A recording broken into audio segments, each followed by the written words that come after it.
Dan saudara, jelang pemilu tahun 2024, semua elemen masyarakat di Kabupaten Aceh Jaya diminta ikut berpartisipasi dan menyukseskan kegiatan 5 tahunan ini. Melalui pemilihan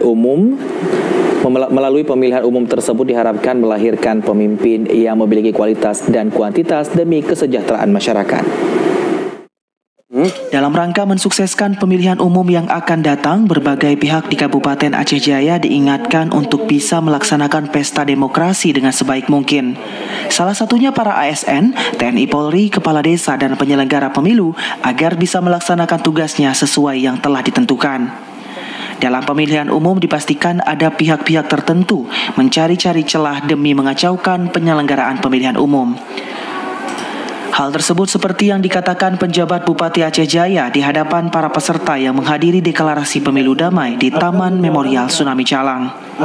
Selain itu, PJ Bupati Aceh Jaya juga mengingatkan kepada pihak penyelenggara pemilu baik KIP maupun Panwasli agar bisa bekerja sesuai tupoksi masing-masing dan tidak berpihak pada salah satu peserta atau kandidat.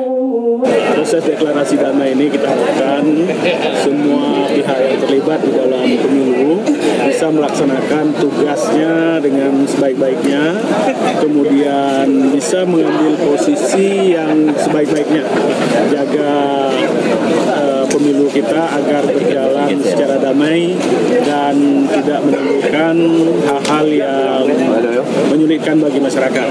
Kita jadikan proses demokrasi ini sebagai proses yang menyenangkan. Saat menghadiri deklarasi pemilu damai di Aceh Jaya, PJ Bupati berharap kepada para peserta pemilu untuk menjaga kondusivitas dengan melaksanakan proses-proses yang demokratis dengan tidak saling menjatuhkan antar kontestan yang bisa mencederai demokrasi. Dari Aceh Jaya, Musliadi, TVRI Aceh melaporkan.